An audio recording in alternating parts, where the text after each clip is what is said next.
All right, well, good evening. We'd like to welcome everyone and ask you all to stand and join us in our Pledge of Allegiance.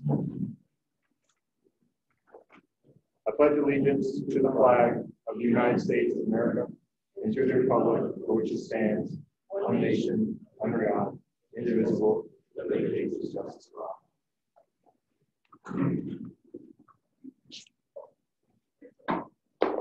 Thank you. We'll have a reminder for the board, because we have a mix of in-person and online, we'll have to do everything roll call vote tonight, basically the same way as if we were all going to be voting remotely. With that, I'll make a motion to approve tonight's meeting agenda as stated. Can I get a second? Sorry, who's the second? Mrs. Fishman? Mrs. Fishman with the second. Any discussion? All right, there being none, I'll kind of go around the table here. Mr. White went the first picture. Is that correct, Mrs. Sunday? Okay. So, Pearl for this one, just mark it down. Mr. Patch? Yes. Mr. McCarthy? Yes. Mrs. Fishman? Yes. Mr. Martin is a yes. Mrs. Wood online? Mrs. Wood, we're doing roll call. If you want to unmute and say,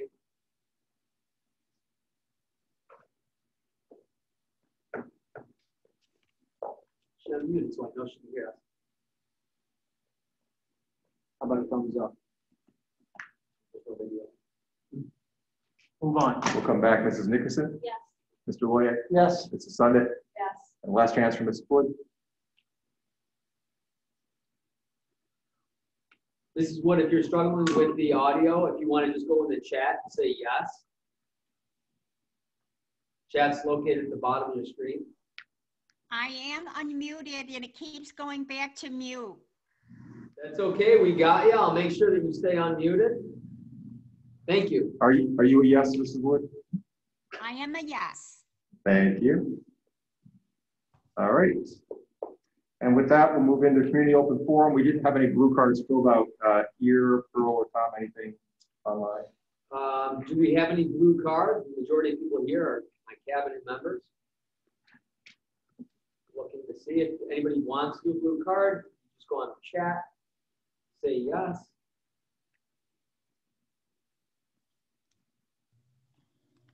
All right. That we will dispense with the community open forum and move into some quick action items before moving into our presentations. So with that, can I get a motion to accept item D, personnel in its entirety? I'll make the motion. Motion by Mr. McCarthy. Second. Second by Mrs. Fishman. Any discussion on D? All right, if there is none, Mr. Patch? Yes. Mr. McCarthy? Yes. Mrs. Fishman? Yes. Mr. Martin is a yes. Mrs. Nickerson? Yes. Mr. Loye? Yes. Mrs. Sunday? Yes. Mrs. Wood?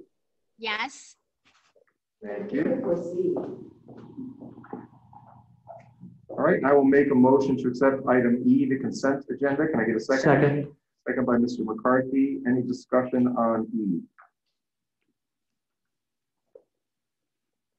All right, Mr. Patch? Yes. Mr. McCarthy? Yes. Mrs. Fishman? Yes. Mr. Martin is a yes. Mrs. Nickerson? Yes. Mr. Loye? Yes.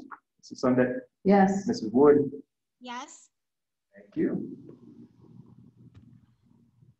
All right, and with that, we're going to move into special presentations to the board. And tonight, we, at long last, get to do some recognition of at least some of our retirees.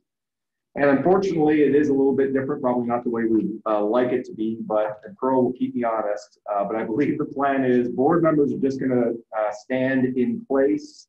And then Pearl, I think, is going to come into the center here. Okay. Yep, that's fine, Pearl. So we'll ask you to just come around the back of the table. Pearl will hand you your recognition. And we will basically be giving you some applause since we're supposed to keep social distancing, and at the urging of our honorary medical person, Mrs. Nickerson, a reminder about social distancing. We'll just ask everyone that when you do stand or leave your seat, if you can have your mask on and try to keep 6 feet social distancing.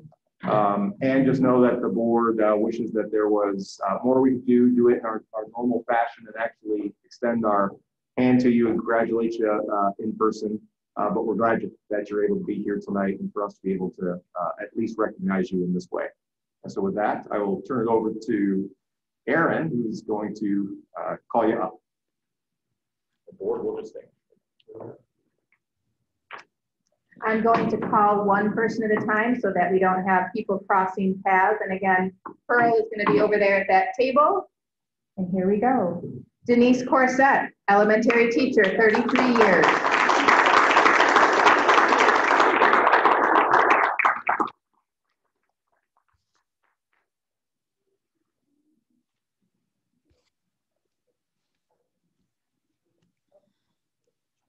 Yes. Yep. I am the photographer.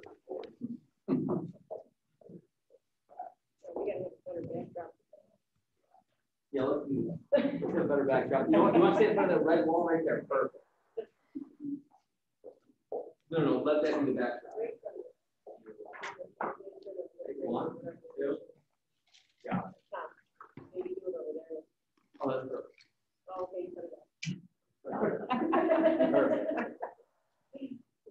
Perfect. Yeah, thank you.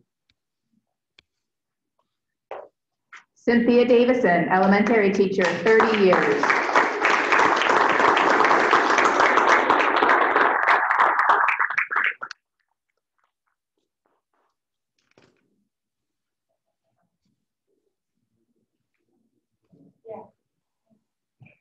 Got it.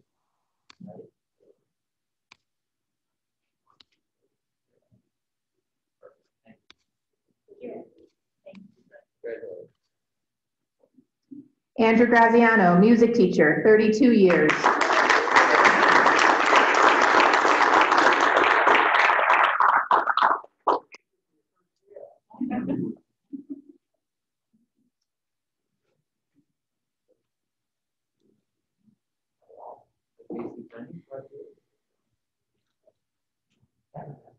No, you take your mask off. Wonderful. Thank you. Congratulations. Cheryl Lindsay, music teacher, 15 years.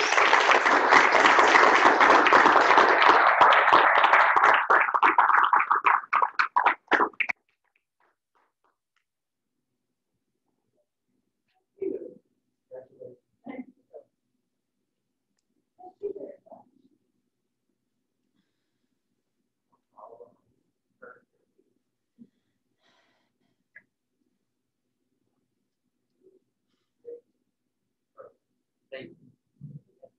Thank you.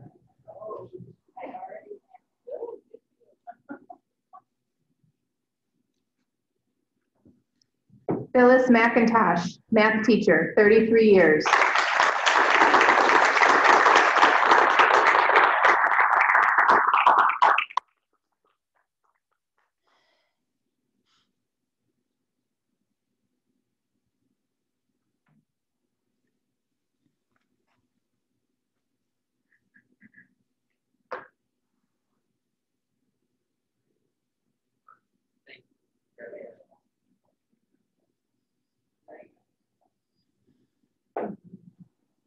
Linda Meredith, elementary teacher, 33 years.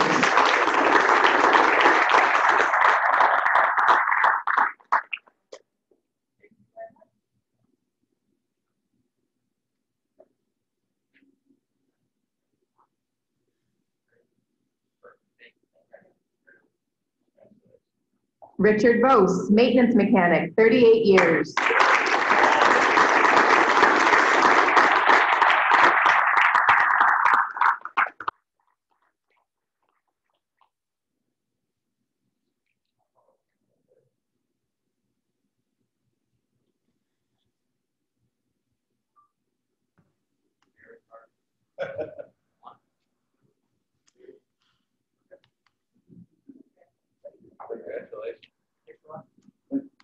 And the last honoree with us tonight is Babette Whitford, custodian, 34 years.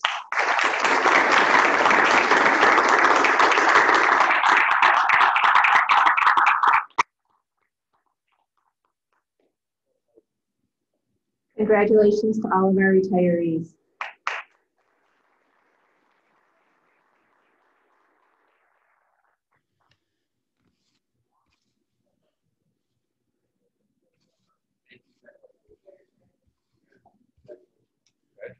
Pearl, are you giving them their goodies?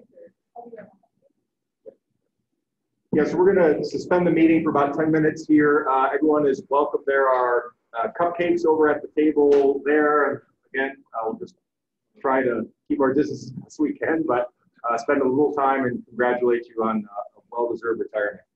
Thank you.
It looks like they're doing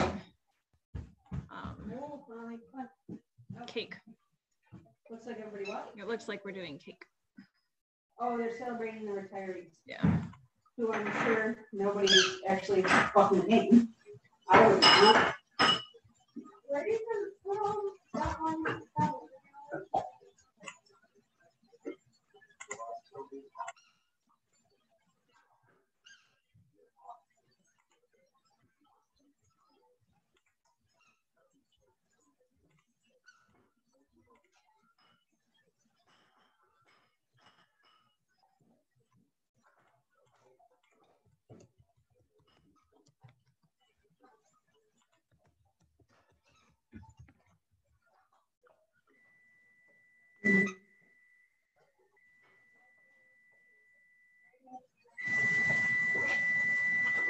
I hear you, my hands are local.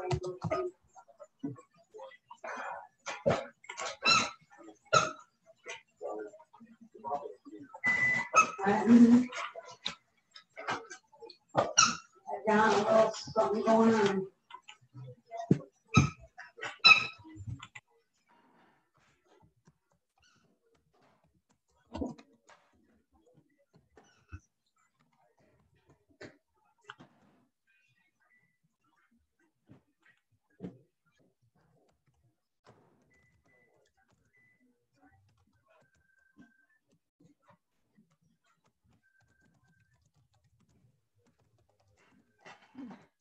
Caleb, your burger is much bigger than the bun.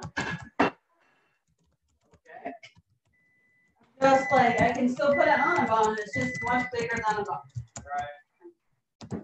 So just FYI. All right, Emma Lacey.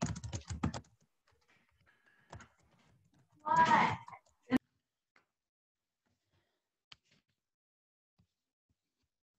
Yes, but I guess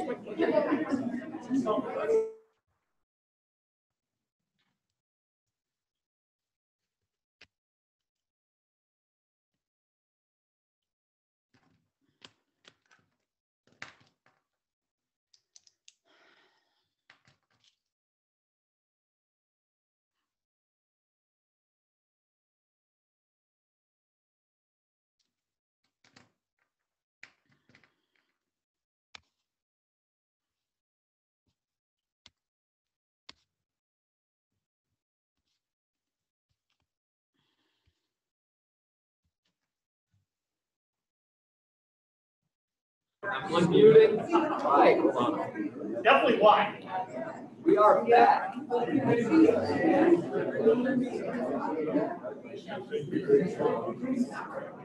Oh, yeah, I saw her sitting there.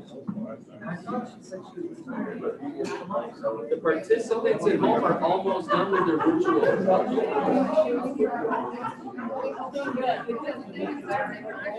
All right, well, we will resume the meeting, and once again, we'd like to congratulate our retirees and congratulations, thanks for coming. Amanda Beal, your segment. Much better. As a matter of fact, maybe Take it down. tone down a little bit, then might even be better.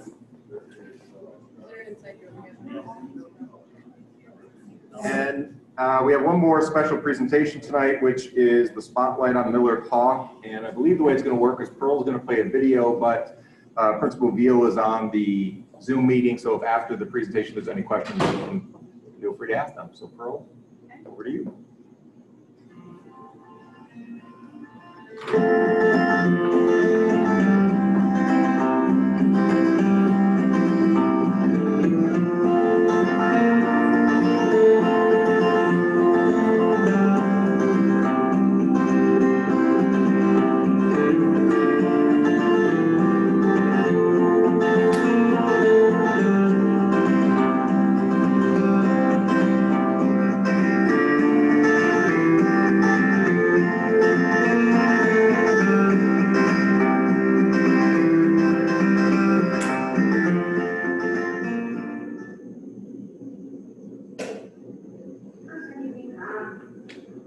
Curious kids.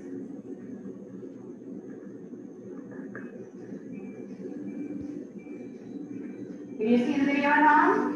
Give me a thumbs up if you can see it. Good, thank you. Curiosity. What, asking questions to learn new things. Hey, Lydia, good job. Class. Great job.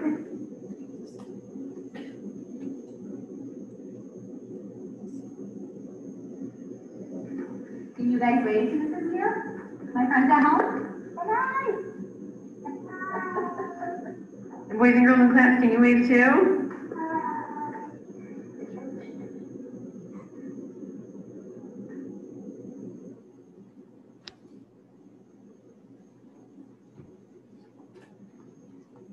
I'm glad to hear you today. Yay. So you will be able to access that through the template. We're going to get that to the template, so let me speak over and show you what I'm talking about.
in the thousands place, hundreds place, tens place, or ones place.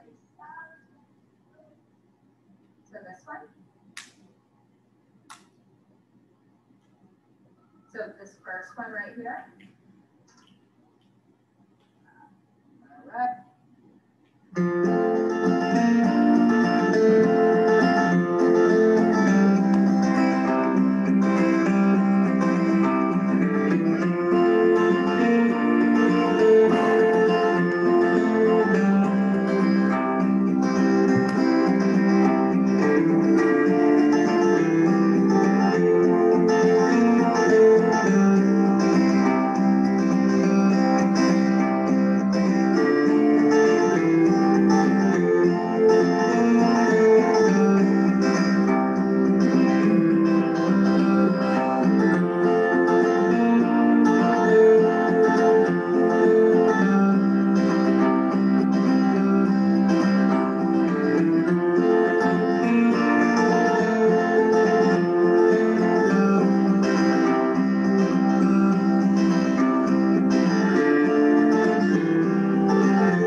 All right, so we'll open up to the board. I don't know if there's any questions, or Mrs. Beal, if you're online, if there's any comments or anything you want to add.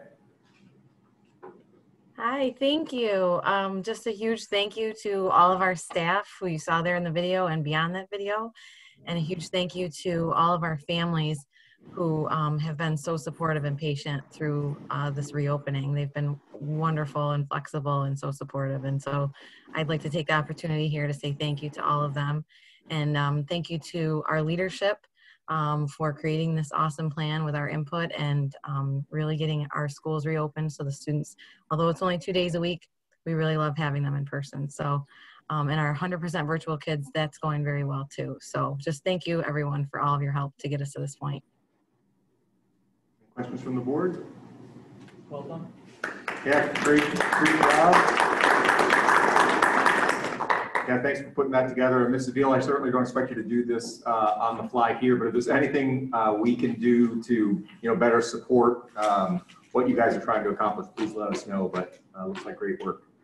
Thanks for that. Thank you so much. All right, with that, we'll move into reports. Upcoming board presentations are listed in the agenda, so that's kind of standard fare there. Mrs. Fishman, anything you want to bring up? No? All right. I just wanted to ask, I don't know are we doing anything as far as, do we have any updated budget projections? I wasn't at the last meeting, but, and I know it's only been a month since, the last one, but how things are trending with, our reopening plan budget-wise, or any updates there, or is that to come? That will come. We just closed, like, in the last week, and finalized all these numbers. Yep. I was looking through the city notes, their projection for our, I forget what they call it, but our refund basically. How's that compared to what you had, or we had expected budget-wise? All of those things are basically in our other income. We get a refund from policies, we get different contributions, donations, that type of stuff. So it's up, budgeted up last year and this year, but that is more based on our health insurance pieces that are coming back in. So it hopefully will make us a little bit over. And more than normal, Chris Todd had said, and we knew to expect a higher one return from BOCES this year. Yeah. All right. And is there any update, or has there been any more? I think it was the end of August was when we received our first withholding from the state of the 20%, even though they aren't doing it yet, they say. Has there been any additional withholdings? No, there is an update though. We did actually receive a full payment this month with no withholdings. But not the back, we still didn't receive the 20% that was withheld in August, right? Correct. Okay. And do they have any word on that? Like, should we expect it, or Is there any communication about the withholding? There's been a couple of back and forths. They did not receive or take the withholding on this month's money. There was there's a lawsuit that was submitted by NYSET regarding the 20% aid cuts, that was not constitutional based on a couple of different laws. And there has been, actually, I don't remember, was it Colin South who said, stop with these drastic cuts out to the school districts. Yeah, so there were some districts that started to make their cuts prior to the school year, so then they wouldn't have to, build program, hire new staff, only have to cut. The big thing that everybody out there watching this should understand is that the governor had the ability this year to be able to go in and adjust based on the revenue. So the last time that he can come in is December 31st. So there have been 3 up to this point, right? Going back from the last closure, that he kept saying that he'll give us the numbers, let us know what it's going to be, and each one of those time periods expired without him giving us that information. Even though, and that's great that NYSET had that lawsuit, and there were no withholdings for any of these state aid allocations for the month of September, but everybody that we have spoken to, Chris Todd says it again, he works for state aid. If we think that that's going to stop there, it's definitely not going to stop there. With the majority of New York City still boarded up, revenue has been obviously hit hard. They have been saying it's only been about 13% so far, the revenue lost. But again, with him having the ability to go in on the 31st, that's going to be very telling at that point. If it's not 20, is it going to be 15% cut? And then we'll have to then make some pretty serious decisions. All right. Has there been any word on the CARES Act refund that they took? Our application is in there for the money. I don't believe that any of them will be rejected because it's basically, it was money, replacing money that they already had said that we would get. It's just a matter of making sure we line up all the dots correctly so that because basically all of us need to submit something for the state to submit for the feds to be eligible to get it. Okay. But we have not received it yet. Given the governor still has unlimited and unchecked power, in essence, he really does. That's what they gave him in March or April. What would stop him from going past that December deadline? I think that was how the executive rule was written, that they would have those 3 look-back windows. And then once that happens, they're supposed to be submitting it to the legislature for approval. And that's what hasn't happened. Right, but what I'm seeing him do on other things is just kind of, all of a sudden now it's another thing. So don't underestimate, he unequivocally has unchecked and unlimited power in the state right now, period, end of statement. And his ability or desire to do things are just mind-boggling to me. I mean, on one end, he tells our kids we can go trick-or-treat, like, get something done, I don't really give a damn about trick-or-treat. So I'm worried about that getting extended even further from a date perspective. Well, and just to piggyback on that, you just saw today's announcement that he is closing school districts in New York City in the hotspot areas. I mean, when he controls what that hotspot is, or not the hotspot, but what that threshold is, then when he all of a sudden determines if he feels people aren't wearing masks or if he feels people for whatever reason aren't doing what they're supposed to be doing, it's a shutdown. We've seen that with local businesses in Onondaga County, and I think one even in Oswego County just gets shut down like that overnight. So. Yeah, and I called Patty Ritchie's office last week, and they've introduced legislation twice to take his executive powers back, and neither time did it pass through the legislature due to New York City. So down there, they're trying to take it back, but unsuccessfully. What's the limiting factor? What's causing New York City. New York City, New York City, legislatures are not supportive of it. I think he's doing a great job. So call. That's all I can say. Any other topics that board members wanted to bring up before I open it up to our student board rep? I just want to make a comment on the whole, I've seen some, I'm not on Facebook as everybody knows, and I've seen some posts, some screenshots sent to me. I'd just like to reiterate for the community, the fact that our administrative team, I don't think this board unwittingly just follows the superintendent and his team blinded. They have spent, I'm guessing, over 5,000 hours between the whole management team developing this plan. This was not a willy-nilly plan that we put in place. It wasn't done over a weekend. We had strict guidelines from the governor's office, from state ed, or whoever the hell they were from. And I am convinced that these folks worked, I don't know how many hours, but I know for a fact it's in the thousands. So I think it's insulting that people think we just agreed to a plan, again, willy-nilly. It's offensive and it's insulting, and I applaud the team that put it together. Well, and I thank you, Tim, and I'd be remiss if I didn't say that I too see the criticism and I get it. I have thick skin. But when people are questioning, other administrators, and the bottom line was this: there are districts, and I obviously won't name it, would not be good business for me to name other districts that are struggling right now that brought high school kids back. But they're struggling right now because to bring them back, if they were blocked, they had to then go to about 35 or 40-minute classes. The kids are in the high school 2 days a week, so they'll see their teacher, 35 or 40 minutes one day, the next day 35, 40 minutes, and then it is pretty much non-existent for those next 3 days. If the kids want to go on and practice work, but in the majority of districts that I'm seeing in that situation, there's not connection with the teacher, there's not handing in lessons. So the 3 out of the 5 instructional days, there's not instruction.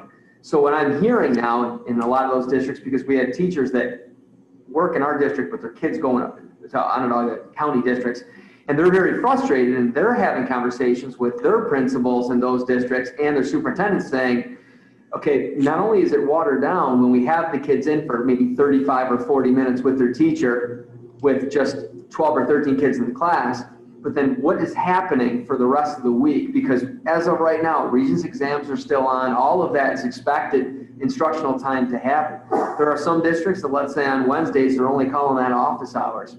I would be fired from this job if I did that and then all of a sudden we got audited, which, trust me, Como will audit if you can find ways to not have to pay districts money. We get about $230,000 a day in aid. So if they came back and said, hold on a second here, your Wednesdays are just office hours, how is that instructional time? You will not be reimbursed the millions of dollars. I don't know how I could sit in this seat and then say to the taxpayers, sorry about that, because what Como would say is that was very clear on what constitutes as instructional time and connecting and whatnot. So I don't want to slam other districts. I just want people to understand that it was very difficult for us to not have the high school students in, or a very limited amount in the middle school. Our plan, what I tasked them with was, let's bring them in as much as we can. And then when they came back and said, yeah, this is what it would look like, even if we brought them in one day, the 4 days would be non-existent because the teachers would be working 4.5 full days to give each kid 1 day each. And so when you say that to parents, some parents are like, but that's okay, the social piece is more important. But I have to turn around back and say, to not give instruction really for 4 other days would be devastating, especially at the high school level, kids are in college courses or not, it would just be very much lacking. So I appreciate that. Yeah, let's face it, we're trying to make the best of a really, really, really, really horrible situation. That's the facts of the matter. It is a horrible, horrible situation. I said back in August, bring the kids back in person at all cost. Not at all cost that we lose, we lose money from the state. That would be not be a good steward of our community taxpayer dollars. So again, I think, or I believe in my heart of hearts that we've got a plan that is the best plan in a very lousy, deplorable situation. And for consistency purposes, you see school districts dropping like flies. People are right now, I'm not going to say the names because it's not public. You're going to see 2 more districts in our county. They're going to be closed. And what people need to really understand is I speak regularly with the Onondaga County Health Department and the Oswego County Health Department, and they are overwhelmed right now with their contact tracing. So now that Syracuse City just came on with in-person today, as well as SUNY Oswego, it's not going to be like it was 2 weeks ago where they said, you know what, you've got 2 kids in that classroom. Okay, we're going to close that one classroom. Now it's going to say, you got to close it for 2 days at least, maybe a week. Well, we can do those points of contact. Right now, we have students that have tested positive. They're quarantining across our whole district. It's really, it doesn't impact us at the secondary level as long as they're not playing sports or band. But at the elementary, right now, there are second points. So parents have tested positive. It hasn't been the students, but the students are being quarantined. Once the students or a staff member is, we're going to be in the same boat as everybody else. We are just lucky at this point. And I say lucky, but also the teachers do a wonderful job, as you saw, with the 6 feet apart in the mask, really minimizing that chance of exposure that all districts with in person it's the price. It's the cost of doing business right now. But I appreciate it. Thank you. Any other topics from the board? All right. Mr. Thompson, our student board rep, anything you'd like to bring up? Yes, I don't know if this is oh, I said, okay. Tonight I would like to talk about the dress code with all of you. I asked my fellow high school students for suggestions and ideas that they wanted me to pursue. I was given the idea to change the dress code. I had this idea prior when we were given a project in 9th grade English, but now I have the opportunity to discuss it with all of you. I asked the students whether they thought the dress code was fair, and the majority who answered said no. Those who responded saying no think some aspects of the dress code should be altered. That is why I want to bring up the idea of changing the dress code to something more suitable and updated than what it is currently. When I asked students why they find the dress code unfair, they said, quote, I just feel the dress code targets girls and doesn't do anything to the guys no matter what they wear, unquote. Another stated, quote, I just think the dress code has been very one-sided and misogynistic, but I do understand not allowing anyone to be shirtless, unquote. These two statements bring up points of the unfairness of the dress code within the district and being one-sided. When I did indoor track, the boys were allowed to be shirtless, and I also noticed the wrestling team were allowed the same privilege without any cause for alarm.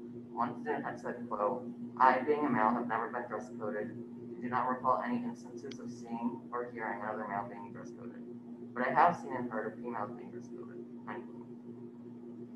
He also went on to elaborate that when he was in cheer, the girls were wearing sports bras on premises.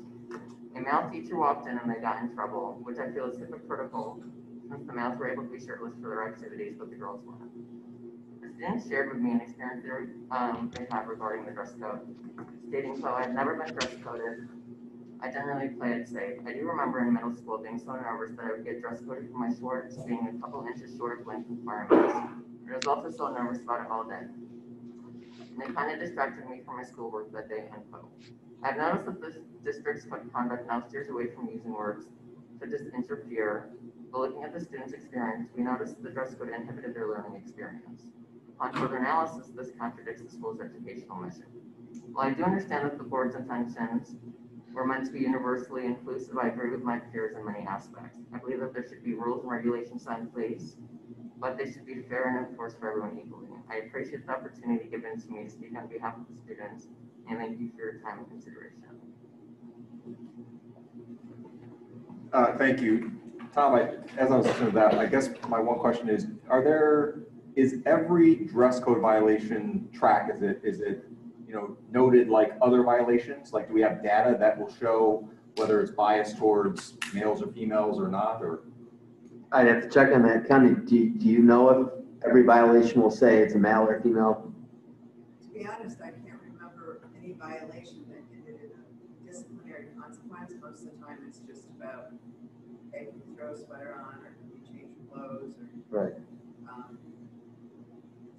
I'm sure it's in the drop down, right, Aaron? I just can't think of a single time that really got. Nor can I. I mean, anecdotally, I can tell you, since my office wasn't in the high school last year, but prior to that it was, because it was at CSI last year. But I would remember boys saying they made me pull my pants up because I wore them too low, my boxers. So I know that we had a lot of discussion about dress code prior to COVID, and we did make some changes. I know that there were some board members that when we sat here during that forum, we had an open forum and community members could come in back when that was like the big thing before COVID. We would have the meeting about the dress code, and it was determined that, you know, there were some girls that were just so tall that when they put their hands down, so I know we removed that. We removed things from the dress code and the code of conduct, so we definitely took in what parents and what students had said. So what I could do, Jake, was I could get you maybe the most updated, so then you could see where it was and then what it's changed to. Well, I remember looking at the 2017 one. I think that's when I had done the project or whatever, and that's when you said, because I know you had changed it, because when I said the interfere part, because it used to say they'd be removed or like be asked to change or something if they interfered with the educational things. So remember, interfere could also be something inappropriately written. It doesn't necessarily mean it's revealing. So if there's something that, as attorneys would say, if there's something written there that would then be a distraction, that would cause a disruption in the educational program. So, but I'd be more than happy to get you, you know, what we have now, and then if you have any questions, or more importantly, equally important is if people have problems and they're coming to you, we could then specifically see what specifically do they still have a problem with the dress code, and then we can go from there. Because again, before COVID, we did have a couple forums right here where there were a lot of parents and a lot of board members went to it, some students went to it, and I thought we addressed all of those, but I'm more than happy to go back and take a look. Which one? What current? So it should be right in your resources on your Canvas class. You should have the code of conduct. So the new dress code should be right in there. Okay. So take a look at that, and then you can contact me directly if there's things that are in that updated code of conduct, because I know we made significant changes listening to the community and the students. Tom, but part of what I heard that he said is it's being inequitably administered. Yeah. So I don't know that, you know, I don't want that to be missed with respect to, I mean, I think he's questioning the content of some of it, but he's also questioning the way that it's put into play, you know, put into place, essentially the way it's being managed. And so I don't know how we get more information about that. And I think what you were suggesting about, you know, do we keep track of how many females are dress coded versus male? I don't know that we can track that. I don't know that. Well, I did hear that, but the big part of it too was the closure was in March. So usually what we would see would be in the spring. We didn't get a chance to see any of that. Correct. We didn't really get a chance to see how that would go into play because, well, there was no in-person learning. So unless they were dressed inappropriately on Zoom, you know. So, but to both their points, we'll take a look at that. If you don't know where that link is, you can shoot me an email. I know exactly where that is. I can shoot you the email, and then you can put back out to the people that came to you and say, take a look at the most updated one in the code of conduct, and maybe that might have it addressed. But to their point, we also have to ask legal, can we track that? How many, you know, males were written up compared to how many females? And then overall, what's the percentage of boys and girls? So it's not skewed from the beginning, and we'll go from there. And Jacob, aside from the tracking part of it, if there's something in the updated dress code that you or the students would like to see changed, it would be good to put it in writing. That's actually what our process says that we're supposed to do. So if you want to put it in writing, then we can actually refer it to the policy committee, and they can look at it and take your feedback into it. The correct one and then email one of you how I edited it or like how the students wanted it edited. I think that's fine as long as it's the most up to date, because what I don't want to go is go to a version before the current one, because as Mrs. Phillips was saying. I know where the current one is. I think I've looked at it, and then I'll have the students look at it as well and ask their thoughts and their revisions, and then I'll get it to you guys. Yeah, that'd be great. Awesome. Thank you, Jake. Thank you. Anything else? No. Thanks. Thank you. All right, and then we're going to turn it over to Ms. Colby for the superintendent's report. I did just want to point out, though, that heads up for the board at the next meeting, right? The letter you sent about Bethany today. Correct, go ahead. It just, so the board is aware, Tom will get information to us for the next meeting, but we're going to have a discussion around whether or not to basically participate in a national lawsuit against the manufacturers of Juul e-cigarettes. There's a national thing going on, and our law firm is involved in it. So they'll send out more information, but that'll probably be, I would think, a fairly significant conversation next week, because that's one of those things. If we're going to put our name to it, it's a big deal, because we then are putting a target on our backs as well. It's going to obviously make headlines. So big conversation. So I'll give it to you all in the Friday memo. It's not going to cost us anything. It's one of those class action lawsuits that if we win, then the lawyers would, get paid for that. But you'll get all that in the Friday memo, and then we'll have that discussion at the next board meeting. Right? All right. Ready, Pearl? Haley Wade, Paul B. Moore, 2020 graduate, received $300 from the Jacqueline Dimmick Memorial Scholarship Fund for being the high school big of the year in 2019-20. It's a shame. This is a dinner that I love going to every year. They did not have it opened up this year, for obvious reasons. Aaron Dano was Haley's mentor manager at AA Cole in Constantia. Haley's now a freshman at SUNY Oswego, majoring in early childhood education. Congratulations, Haley. One of our students at Paul V. Moore High School, 11th grader, Alexandra Speller, entered her artwork into the Arise Art and Literary Unique Project. She went to the Everson Museum with her parents to observe her artwork on exhibit, and it was beautiful. It was really nice. My father reached out to me, and it was just great to see a proud father. We have many of them in our district.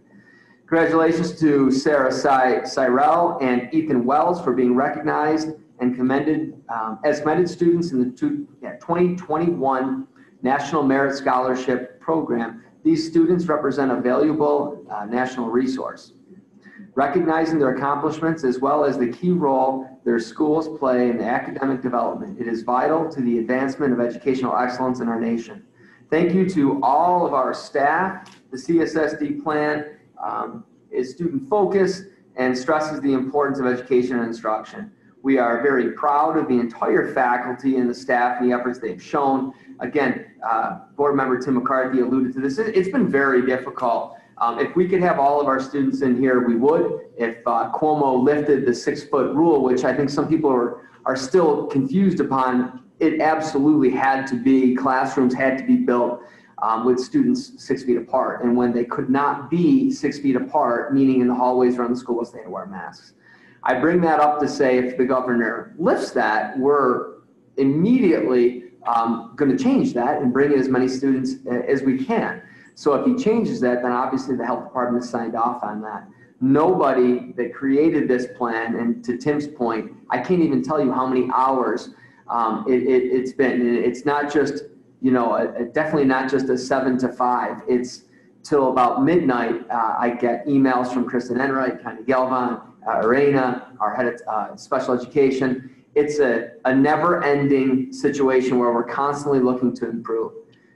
We went to a new learning management system, which was a direct result of over 900 parents that reached out and said, we need one platform. We're pulling our hair out trying to, learn Schoology, Google Classroom, Kahoot, and just hundreds of apps that were very creative that the teachers used.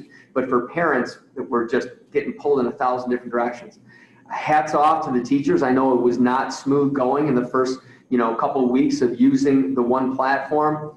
And no doubt, and there are probably people watching this going, oh, I had an issue today. The issues are becoming less and less. And there's still that Wi-Fi and bandwidth issue that's going on throughout the whole country. And it's irrelevant what learning management system you're using, because many districts use Google Classroom, which isn't even a learning management system, but it goes off, it shuts down, it's not working. School was not meant to be this way, whether Bill Gates or other people think that it's supposed to be that way. It's not. It's supposed to be the traditional learning environment where technology enhances the learning, but it doesn't replace what the teachers do in the classrooms. It can never replace that. So I want everyone to know there is definitely no substitution. This is like what Tim McCarthy and what Mr. Patch said. We're trying to make the best of a horrible situation. Once these restrictions are lifted, we're below 1% spread rate. I can't wait for that day. We have sports. We do not have preseason. I just want to finish by saying there were some very frustrated parents, and it's very hard for me because when parents come back and say, I thought you wanted what's best for kids, that hurts because I love going I recognize, we all recognize what sports does and for students, for their engagement, for their grades, for their behavior, everything. But we wanted to, in conjunction, in collaboration with the athletic directors across the county and the superintendents, I sit on the Section 3 committee for representing the superintendents in Oswego County. And we were told at one of the meetings that the New York State Sports Association, Public Sports Association, is really seeing the fall season as a litmus test for the entire year of the multiple seasons. If the fall season got shut down, we all would be hard pressed to see any sports on. So we wanted to give the fall sports their opportunity, as opposed to having lacrosse preseason, baseball preseason, pole vaulting, winter sports, everything going on right now, because all you have to do is turn on the computer and see schools are shutting down left and right. And yes, when they're shutting down, they're also shutting down their sports and whatnot for the time being. Speaking for myself, I'm not afraid of COVID and what would happen if some people got COVID, because it's happening all the time and the spread rate is below 1%. And I would never want to see anybody, get sick and worse than that. But what I am scared of is the way that the health departments, and I'm not knocking them because I get it, they only have the size of the staff that they have, but because of the contact tracing, it is so intensive that the points of contact, where maybe 2 weeks ago they were able to say, okay, we're going to shut a building down for a day or two. Now with all of Syracuse City coming on and with SUNY Oswego, you're going to see, if you haven't seen it already today, you'll see it tonight. More school districts are forced to close just because of a few cases. So it's that mass quarantine that's really kind of jamming things up. So I just wanted to say I'm very proud of the work that we put in to the reopening plan. I wish we could have more in person, and when the governor starts to lift restrictions, we will absolutely do that. Thank you.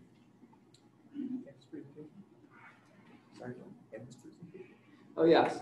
We wanted to just show you quickly what you hear the words Canvas, and we just wanted to show you what it looked like. What it looks like at the elementary, what it looks like at the secondary. At the elementary, Aaron, correct me if I'm wrong, but we've got about 365 kids that are distance learning only. Would that be correct? I think so. So it started out 235. We had a couple come hybrid Friday, so come back. The majority of them, parents just didn't feel comfortable with maybe an elderly person at home or whatnot. And so it jumped significantly from 235 to the high 300s. And again, our teachers are doing a really good job. So we're using Canvas not just for the kids that are distance learning only, but obviously since our elementary kids are only in person 2 out of the 3 days, they are utilizing Canvas when they're at home. So this is the admin just got their accounts, about a week and a half ago. So we just started poking around in here and getting, so we just started getting in and learning it ourselves. We had a PD last week on it, so we're getting there. But, one of the pieces that we really we're trying to incorporate into Canvas is the asynchronous learning for the kids who are home at the elementary level so today was an AA day. So the BB kids, the kids who are coming to school on Thursday and Friday, either asynchronous work, or we've got some teachers who are experimenting with bringing the kids into their live instruction. So they're at home, but the teacher has them included in their lesson. So they're getting the lesson in real time with the kids who are in school. So we're trying to get that word out and spread that to teachers who feel comfortable with technology. So that is getting started, and it's really cool. I saw it at Millard Hawk 2 weeks ago now, I think. So this is just one primary teacher's class that we're trying to get more in. So this is Miss Navarro's class. So this is kind of what the kids would see. So they would scroll up. There's the question of the day for their attendance.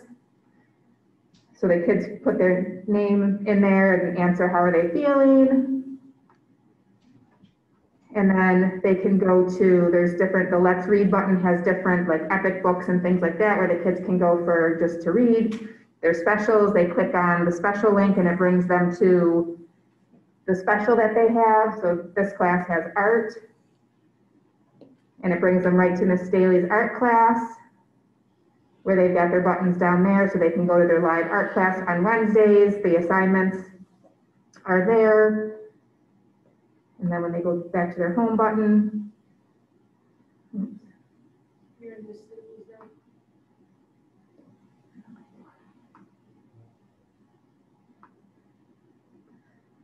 so then this teacher has it set up where the kids would click on, so this is a first grade class.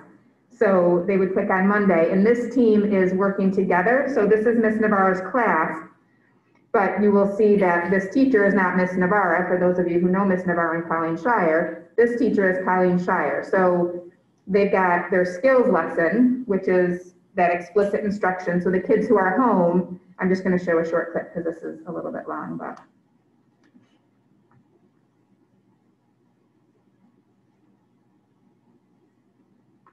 Hi, boys and girls. Today we are going to be working on lesson 18. Our learning targets for today are I can read and write the spelling of the, I can chain words with different spellings, and I can read phrases and sentences.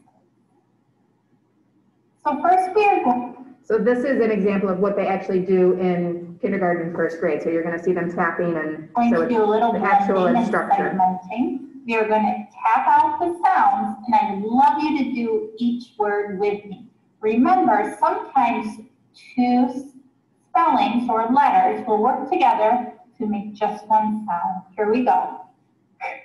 Ah, ha, great job. O-A, play. And there we see it. We see a team work together to make one sound. Sound alike, but they have a little bit of a difference. So here's the learning target, the TH sound. You can feel that. They do different activities with it. And then there's the piece where she's got their whiteboard, so the kids are actually, like at home, they would be with a parent or somebody or practicing their chain.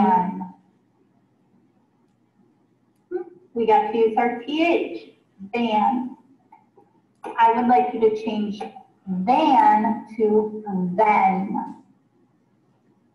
Then. Now that's changing that middle vowel sound from an A to an E. Then.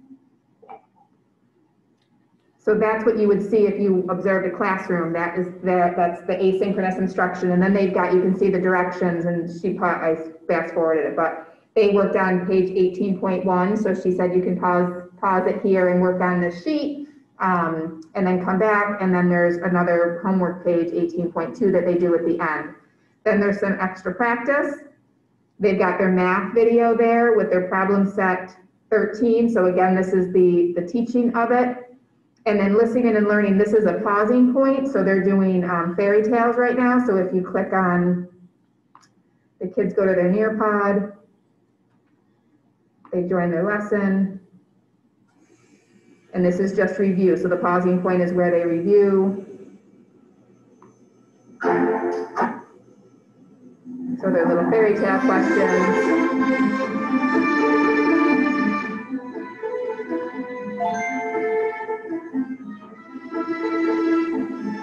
So my little monster gets to move up the mountain because I got it right. And because it's in a Nearpod, the teacher will get the immediate feedback as to how the students are doing with their fairy tale information, if they're remembering it or not. So this is what we're trying to get our elementary teachers to, so that this is true asynchronous. There's teaching and then activities for feedback to go along with it.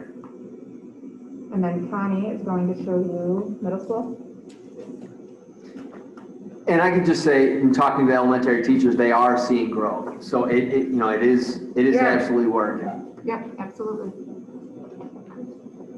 Well, Connie's setting up. I just wanted to share, we had a high school business teacher that spoke with me today. And she had said that she is able to literally connect with the kids, each of them for 2 hours at the high school level, 2 hours just great dialogue back and forth. And she's been having multiple just one-to-one Zoom connections with students as well on that level, that if we were to try to bring students in for one day and they would be teaching 4.5 full days, there's no way that she would be able to have those, the level of dialogue she's able to have with those students. I have a question at the elementary level. So the HME presentation earlier, were the kids on the screen were kids that are 100% virtual and they're assigned to because the teacher's repeating their lessons twice each week, right? They're doing it with the AA kids and then they're doing it with the BB kids. There are some things though, because those, to answer your question, it wasn't just the virtual kids who were home. No, those were the kids who, so whatever day that was filmed, so if that was like an AA day, if that was a Monday or Tuesday, the kids that were on the screen were the Thursday, Friday kids. So they're home and the teacher has them on their screen and the kids are in the class so they can see each other. So when they're BB kids in person, is that same lesson being repeated and the AA kids are home seeing No, it? they keep moving. No, they would never bring the other group on and then redo that again. They would only do an activity when they have all the kids, and it works at the elementary, but when you speak to the secondary teachers and the principal, it doesn't work to the higher level of academic content than it would for the really younger kids when they're trying to bring everybody in together.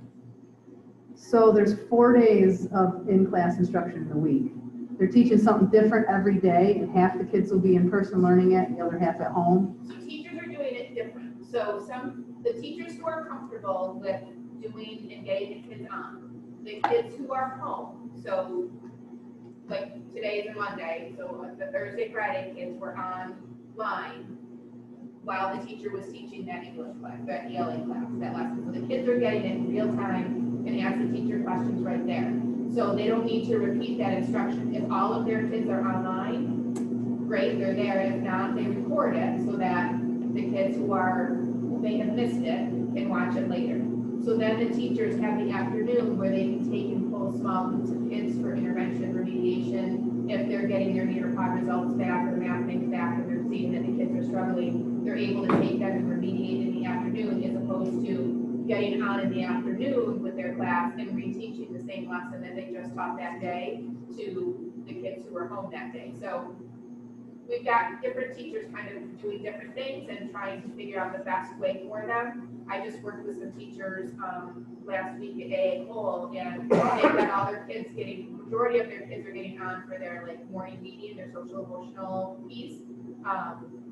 And they're finding that a lot of their kids are struggling with the skills part that I just showed you. So they're going to keep the kids on and have them get the instruction from the teacher. Instead of doing it asynchronously, they're going to get the instruction from the teacher in the moment, and then in the afternoon, they can pull small groups for the kids who are back at home. They can pull them with either, morning kids that were there and really remediate and try to get their skills up so that they can really get into some grade level of content. It'll be interesting data to see if, topic X was taught on Monday and 8 kids were there. They understand it better than the BB kids that were online, and then, vice versa on Thursday, Friday. But anyhow, so the kids that are 100% virtual are in a different classroom entirely. They have a virtual teacher. Okay, thank you. This isn't elementary specific, it could be for either, but is every, like you were mentioning recording, is every session that they do or class that they hold, is it recorded? If they have in talking with the teacher that I spoke with personally and watched, if all of her kids are on with her, so she knows that she's got all the kids that are home on the screen and they're all getting the lesson, right now it's not recorded because they're getting it in real time.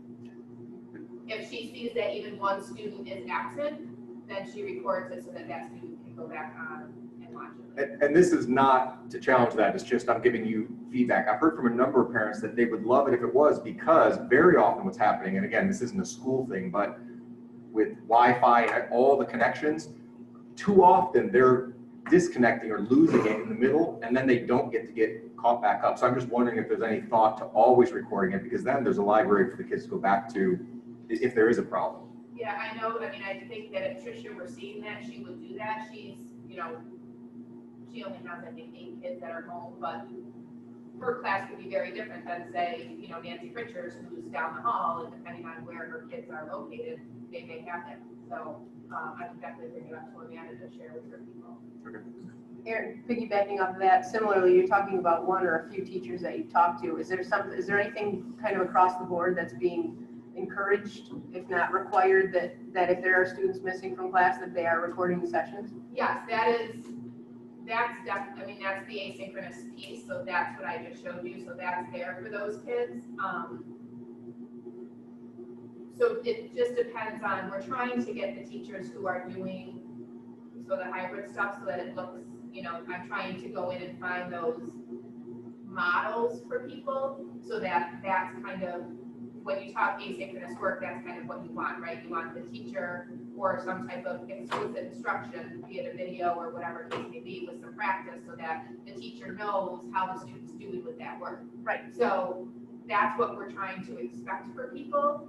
I'm not going to push the technology right now on people to get those kids in, but those who the principals think are ready for it, and it's spreading, so it's starting to spread in Miller Top, where 4th grade was like, I want in on that, you know, and 1st grade is doing the social emotional piece, and they're going to try to branch out into content because it frees up their afternoon to really pinpoint kids and give them, you know, when you walk into an elementary school, at any given point when all the kids are there, you see the teacher with small groups of kids. So if they can get the kids online and teach them in the moment, then they have that afternoon to be able to pull those small groups.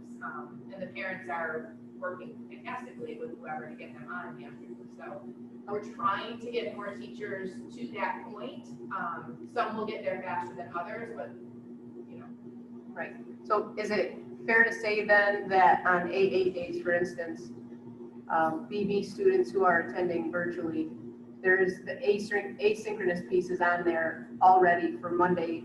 You have the asynchronous, but this particular teacher that you're talking about will also have them be live. So maybe those students wouldn't have to watch the asynchronous, correct, but they would then, if they were absent, they would have the option of watching the live program that she did with the students or watch the asynchronous video she pre-recorded. I believe that is how she has it set up, yes.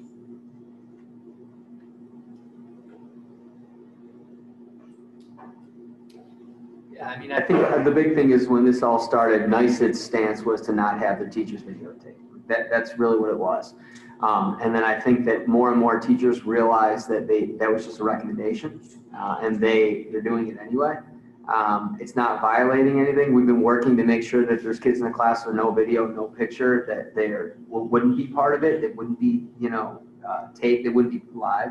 So it's figuring that out. But we also have a way that the teachers can teach, and it's their voice, and it's everything they put on their smart board, and then they can see that. So if a parent wants to come home and their child was struggling, and maybe the child was with grandma during the day, the mom can then go on, hit that, see that lesson again, and we're getting there. I'm really proud of what, you know, Aaron and the elementary teachers and what Connie, the secondary teachers, have been able to do. Yeah, because being that, you know, I'm always talking about data, it'll be really interesting to see, kind of piggybacking off of what she was talking about, is that the testing of the 100% virtual versus the kids that, you know, what the difference is, and then how that's gonna play out as to whether if it was even, one was better than the other, one gave you an advantage over a disadvantage. I don't know. I mean, what do you think? What's your gut telling you? I don't know. I think every teacher is working super hard to give the kids that equal piece. You know, the virtual teachers have different obstacles than the hybrid teachers do. I mean, we're trying to right now just figure out our assessments online and working with Irina and her team to, you know, when you try to assess a kindergartner, 1st grade student's writing in their penmanship, you don't write on a computer, you trace or you draw a line, and it's different. So we're trying to figure out those different pieces, the math assessments. How can you put a math assessment in, which I'm sure the secondary teachers are having the same problem with the tools and everything like that in there, because so Chris and Adam get right back to teachers when there's a question, because it's the first time through anything, right? So it's our first mid-module assessment coming up in 5th grade, and they need the division equation or Symbol, it's a symbol. different things, and they can't access it. So Chris gave them a workaround. So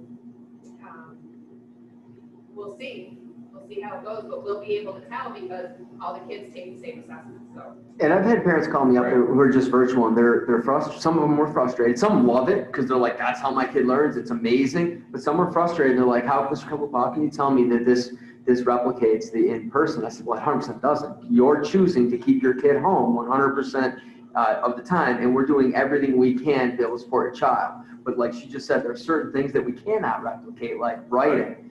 But again, we have to respect the fact the teacher wants their, or the parent wants their kid home 100% of the time. Oh, yeah, no, and I'm not, the data will be what the data will be, right? Sure. It can't be critical of one over the other. That's not my point. It will be interesting though. Right? Oh, yeah. As far as what, the first evaluation is going to be.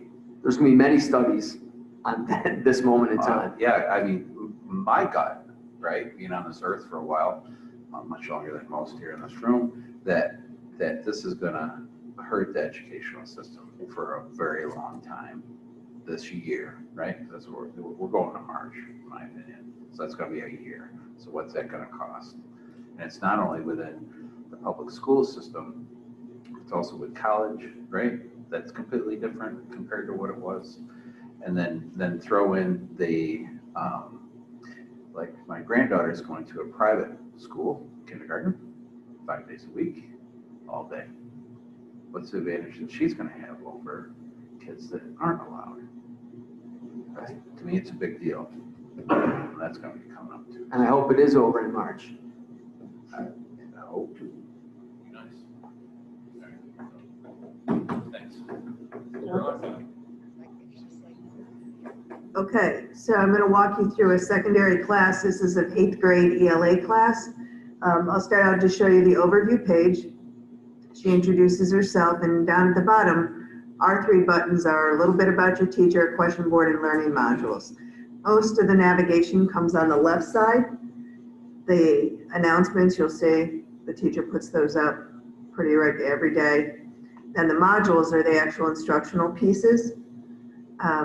Within the modules, you'll see attendance checks. That's so that when a student is not there and they want to tap in and do something asynchronous, they answer the question and then they get their attendance credit. Because they might be caring for a younger sibling, you don't know why they're not there. They may be ill themselves, but we want to make sure that they get their attendance credit. Different assignments, I'm going to kind of show you a little bit about what those look like. So what they've been working on in particular things, constructed responses, graphic organizers, paragraphs, paragraph writing. I guess I kind of have to sign as a student to show you that. Up here where you see conferences, each one of these is when the teacher is doing the live instruction with the students. So the student would come in and sign in. Like today, earlier, I may have bombed this class. I've just started to sign into the different ones. So up here where you see that it says start, it'll say in progress. I can click in and I go right into the live class for the students and the teachers. And remember, it's secondary, nobody's in person. So you have a teacher sitting in a room kind of talking to herself, or it looks like she's talking to herself, but really there's a number of kids on the other end. I went into some breakout rooms today, and I think it was 7th grade French. And all of a sudden I see the chat come up. Who's that Concetta person that's in the breakout room? She's not in our class. And because I forgot to introduce myself. I'm like, no, it's okay. I'm Ms. Galvan. I'm the assistant superintendent. I'm supposed to be here. But they knew like that. There's a stranger in the breakout room, get her out. And everybody stopped talking. I thought, why aren't they talking? Because as soon as they saw me log in, they immediately thought somebody wasn't supposed to be there. I thought that was kind of cool. I'm going to go back up. I wanted to show how this particular teacher gives access to the asynchronous learning. So I'm going to go to the pages. I had to write it all down. video lesson. I spoke with 6 high school teachers today, and they said they had 100% attendance and amazing participation from all the kids in their classes today, and I regularly check on that. So, I don't know why I'm not finding her view all pages. I think it was in her modules, yes. There she is. So video lesson, here's an example. And again, this is Ellen Paradise and ELA.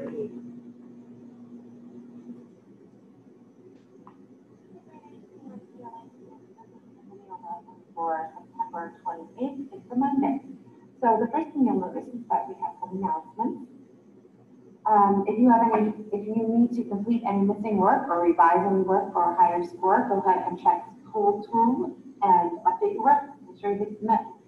And the other thing you can do is there's extra help on Mondays, Tuesdays, Thursdays, and Fridays at 2:22. Go ahead and send me a Canvas inbox, and I will send you an appointment.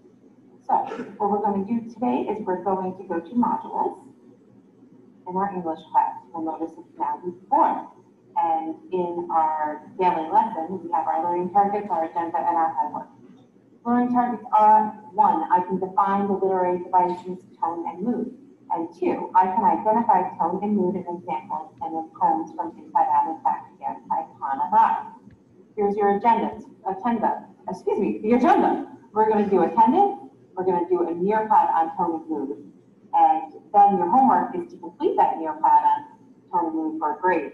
And if you're missing anything or you want to revise, you need to do that as well. Also, right here is a resource on tone and mood. So what you should do is you should open that and keep it open for the future alphabet. Okay, go back into your modules, and if you go out, you'll see that the Nearpod lesson is right here in the module, Monday, 9/28, Nearpod assignment. Okay, we're going to open that up, and the link is embedded right here for you. Okay, so once you do that, you're going to come to tone and mood. Nearpod says the tone and mood definitions. Tone is the author's attitude about the topic, characters, and events. Mood is the atmosphere or emotion created for the reader. So let's start with tone. Even though we use the same. So, and I just wanted to jump in real quick. I know on Facebook. You're going to have the parents, and there's going to be the negative comments. I don't think badly about those parents. I get it. They're frustrated. They want their kids to be in, 5 days a week. I have those conversations still regularly on my work cell phone all the time, and parents just are frustrated with the restrictions and they want their kids in. They, at no fault of the teachers, the administration, that's where that is. But I don't want it to go by the wayside that there are a lot of parents that are really happy, not the fact that the governor has all these restrictions, but they're really happy with what the teachers are putting together, solid instruction. They said, we made suggestions over the first closure and the teachers listened, because now we're getting direct instruction and they feel that the kids are going to be prepared when they take Regents exams or college entrance, things like that. So just because maybe they're not on Facebook saying things, I just want you to know, I can forward all those emails to the board. There are a lot of parents that are happy with the situation that we're making out of just a bad situation. Is there anything else? Is there anything else anybody wants to see? Thanks, man. I just wanted to see, you hear Canvas. I just wanted to be able to see what it looks like, the elementary, middle school, high school, what the platform looks like. And again, I know she's on here, Arena. I can't thank her team enough. From 6 o'clock in the morning to about 9 o'clock at night, they're taking help desk tickets. They're really, doing amazing things. And I've got friends in other districts and both counties, and they're asking for advice on what we're doing technology-wise, so they can do those same things, which is a testament to Arena and her team. All right, thanks. Thank you, Mr. Colbufo. All right, back to our action items. We have item H, and I just want to point something out, Pearl. I don't know if it matters or not, but somehow the names and the letters don't match up. So like the way they're actually attached is like the management letter is actually D Oh, and stuff. okay. So I don't know if it matters, but I just want to point that out. I'll change that tomorrow. But they're all in there, so. Okay. I will make a motion to accept item H in its entirety. Any Second. Second by Mr. McCarthy. Any discussion on H? And anything from the, I think the audit committee met tonight, right? So any, I thought the work was well done, and the documents speak for themselves, so thank you to Maureen, Lisa, Mike, and whoever else participated. all right. Being there's no more questions, Mr. Hoyt. Sorry, it's yes, up, down, yes. Oh, yes. Thank you, Mr. Patch. Yes. Mr. McCarthy. Yes. Mrs. Fishman. Yes. Mr. Martin's a yes. Mrs. Nickerson. Yes. Mr. Loye. Yes. Mrs. Sundit. Yes. And Mrs. Wood. Yes. There she is.